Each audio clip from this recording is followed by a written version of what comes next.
From a bizarre ban on mushrooms to players getting scolded for eating chips, these are 10 forbidden strange things in football. Number 10. And for number 10, there's no way you didn't know that taking off jerseys to celebrate a goal could land you in serious trouble. This action had been forbidden since 2004, and FIFA considers it to be unsportsmanlike behaviour. Since then, any player who got too carried away to remember the rules got slapped on the wrist with a yellow card, and sometimes a fine. There have actually been cases where players got sent off the pitch due to a second yellow card for taking off their jerseys in celebration. Now this act might not seem strange to you, but that's only because you've seen it far too many times to count. However, what's really the problem with a player taking off a jersey to celebrate a goal? It's not like the jerseys are being used for anything malicious. What makes this ban even more silly is the fact that the players still take off and exchange their jerseys at the end of most matches while still on the pitch. So how is that any different? Number 9. Speaking of jerseys, do you recall the time Arsene Wenger banned Matteo Flamini for cutting his jersey sleeves? This ban actually stems from Arsenal's long tradition of having all their players wear the same matchday jersey chosen by the skipper. What this means is that the decision to wear short sleeves or long sleeves is totally up to the captain. Now Flamini has no problem with short sleeves, however, long sleeve jerseys were a major nightmare for him, and in true rebellious behaviour, the French midfielder would grab a pair of scissors and cut his sleeves down to size. Of course, this did not go down well with Arsenal's kitman, Vic Ackers, who has had multiple spats with Flamini over his sleeve cutting habits. Arsene Wenger didn't like it too, and he made sure he let Flamini know exactly how he felt about it in a 2013 dressing room scolding. Wenger also addressed the issue publicly, stating that he didn't like it and that he'd warned Flamini never to do it again. But being the rebel Flamini is, a simple warning wasn't going to stop him from going against his manager's wishes. Number 8. Now it's quite understandable why managers forbid their players from damaging their club jerseys, but in the case of Neil Lennon, the item he had banned was really strange. When Lennon first signed to Bolton Wanderers, the former Celtic manager banned all his players from wearing beanie hats during training. What makes this ban pretty hypocritical is that he was wearing one himself while placing the ban. According to him, players don't wear beanies when playing football, so why should they wear them in training? He also said that any player who wanted to get warmed up should do some running instead. Well, at least the Bolton players ate what they wanted, whether they wore hats to training or not.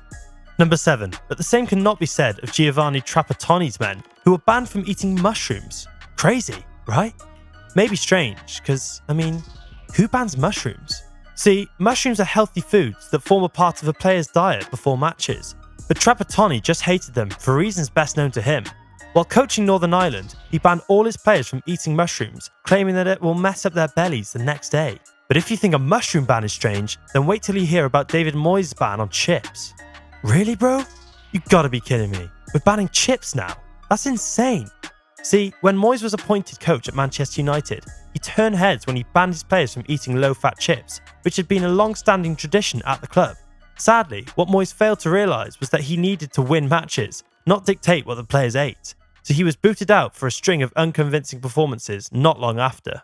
Former Manchester United captain Rio Ferdinand actually expressed his displeasure with the ban. He had this to say in his book: "We loved our chips, but Moyes comes in and after his first week says we can't have chips anymore." Moyes later went on to defend his ban on chips, stating that he forbade them because he noticed some of the players were overweight. And in true hypocritical fashion, Moyes was spotted eating a full bag of them after he was sent off in a game while he was in charge at Real Sociedad. Thankfully, some forbidden things in football are only strange, but not necessarily unreasonable. Number 5. A good example of a strange but reasonable ban is Liverpool banning Stig Inge Bjornby from partaking in snow sports. Liverpool's reason for doing this was simple. Bjornby's dad was a professional ski jumper who had competed in many international events, and it was only natural for his son to show some interest in the sport. However, Bjornby ended up as a professional footballer with Liverpool, who upon signing him, inserted a clause in his contract that forbade him from any ski jumping activities, as they didn't want him picking up any ski-related injuries. This makes perfect sense, since ski jumping can be a dangerous thing for a player to do. But what about getting tattoos? Does that also pose a threat to a footballer? Number 4. Well, the guys calling the shots at Werder Bremen believe so, which is why they've banned all their players from getting ink on their skin. Tattoos became forbidden at Bremen thanks to an incident involving Hamburg's Eligero Elia, whose tattoo became infected and caused an excruciating pain. This prevented him from playing a match, and once the guys at Bremen heard the news, the ban on tattoos was imposed immediately. This didn't go down well with most of the lads at the club, and we can all understand why. Football has become a stylish game, where players carry unique hairdos, have eye-catching tattoos, and wear specially coloured boots. Number 3. But hold on, there's one manager who had a huge problem with coloured boots, and that's none other than the legendary Sir Alex Ferguson. Yes, Fergie was a renowned no-nonsense guy, and his disciplinarian approach to football helped him achieve massive success with Manchester United. It also helped him turn average players into title-winning machines, and the boys loved him for that. Although one thing I'm sure United youth team didn't like was him banning coloured boots. The only colour Fergie wanted to see on their feet was black, and that was that.